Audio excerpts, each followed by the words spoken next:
कोई भी राष्ट्र बाह्य रूप से असुरक्षित हो और आंतरिक रूप से उसमें अगर उपद्रव हो तो राष्ट्र अराजक कहलाता है।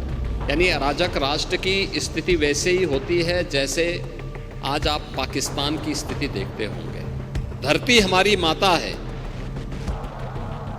तो मां के साथ कोई भी सुयोग्य पुत्र किसी भी प्रकार की छेड़छाड़ और अराजकता को बर्दाश्त नहीं कर सकता है। जो हमारी राष्ट्र की सुरक्षा में सेंध लगा रहे हैं, इनसे अपने राष्ट्र को मुक्ति दिलाऊंगा, यह संकल्प राम राज्य की आधारशिला बनी थी। आप अपने जीवन में सुख की नींद इसलिए सो रहे हैं क्योंकि एक सैनिक मोर्चे पर खड़ा होकर के -50 डिग्री टेम्परेचर पे खड़े होकर के आपकी सुरक्षा के लिए वहां खड़ा है। आचार्य चाणक्य ने एक बात कही थी कि कोई भी राष्ट्र बाह्य रूप से असुरक्षित हो और आंतरिक रूप से उसमें अगर उपद्रव हो तो राष्ट्र अराजक कहलाता है। और अराजक राष्ट्र बहुत शीघ्र समाप्त हो जाता है। यानी अराजक राष्ट्र की स्थिति वैसे ही होती है जैसे आज आप पाकिस्तान की स्थिति देखते होंगे। पूरी तरह अंदर से खोखला हो चुका है, अस्त व्यस्त हो चुका है। ये अराजकता किसी भी राष्ट्र को दुर्गति के कगार पर ले जा करके उसके अस्तित्व के सामने प्रश्न चिन्ह खड़ा कर सकता है। भारत इस दिश से प्राचीन काल से ही बहुत सजग रहा है, सतर्क रहा है और उसकी सुरक्षा के लिए उस प्रकार के तौर तरीकों को अपनाने की एक प्रवृत्ति भी रही है। वैदिक कालखंड से ही हर भारतीय को इस बात की शिक्षा दी जाती है कि धरती हमारी माता है, हम सब इसके पुत्र हैं। माता भूमि पुत्रो हम पृथिव्या। धरती हमारी माता है, तो मां के साथ कोई भी सुयोग्य पुत्र किसी भी प्रकार की छेड़छाड़ और अराजकता को बर्दाश्त नहीं कर सकता है। कोई भी पुत्र नहीं कर सकता है। अगर भारत की आन मान और शान के साथ कोई दुस्साहस करेगा तो हर भारतवासी उठ करके खड़ा होगा। और यही तो प्रभु श्री राम ने हम सबको कहा था।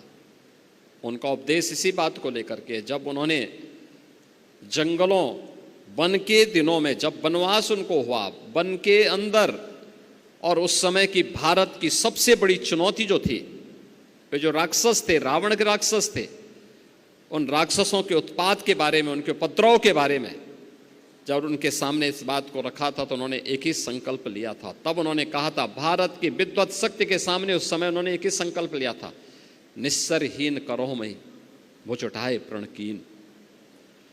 यानी एक ही प्रण किया था कि मैं इन राक्षसों को पूरी तरह समाप्त करके इस धरती को राक्षस विहीन करूंगा। ये राक्षस विहीन करने का मतलब उन उपद्रवी तत्वों को जो हमारी राष्ट्र की सुरक्षा में सेंध लगा रहे हैं, इनसे अपने राष्ट्र को मुक्ति दिलाऊंगा। यह संकल्प राम राज्य की आधारशिला बनी थी। समृद्धि के लक्ष्य को सुरक्षा के माहौल में ही प्राप्त किया जा सकता है। और विकसित भारत की इस परिकल्पना को साकार करने के लिए प्रधानमंत्री जी ने जो हर भारतवासी के सामने अमृत काल के दौरान देश की शताब्दी महोत्सव के जो लक्ष्य हमारे हैं, उनमें जो उन्होंने पंच प्रण का संकल्प भारतवासियों को दिलाया था, वे पंच प्रण में भारत की सेना और भारत की वर्दीधारी उन जवानों के प्रति सम्मान का भाव रखना, उसमें से एक संकल्प है क्योंकि राष्ट्रीय सुरक्षा, आप सुरक्षा का एहसास तब आप अपने जीवन में सुख की नींद इसलिए सो रहे हैं क्योंकि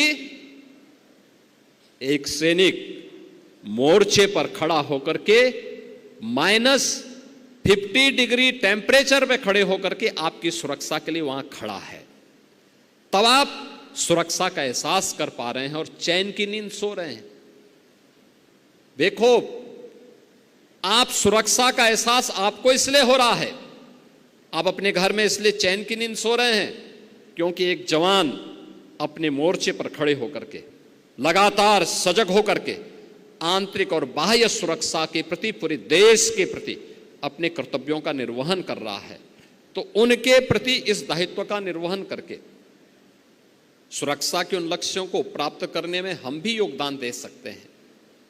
भारत की सेना दुनिया की सर्वश्रेष्ठ सेनाओं में से है। देश काल और परिस्थिति के अनुरूप वह भी अपनी रणनीति बदलती है।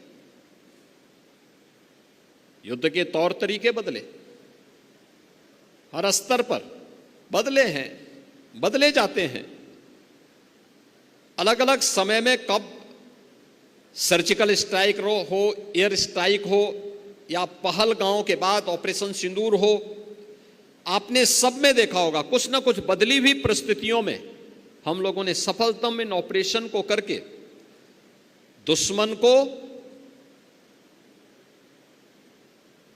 उसकी सीमाओं का एहसास कराया है, उसको उसकी सीमाओं में रहने के भाव के साथ इसका एहसास भी कराया है। और ये तभी हो सकता है जब पूरा देश एकजुट होकर के अपनी रक्षा सेनाओं के साथ खड़ा होता है। करके पेज को फॉलो करें। इसके अलावा अगर आप इस खबर से YouTube के जरिए जुड़े हैं तो चैनल को सब्सक्राइब करके बेल आइकन दबाना बिल्कुल ना भूलें। नमस्कार।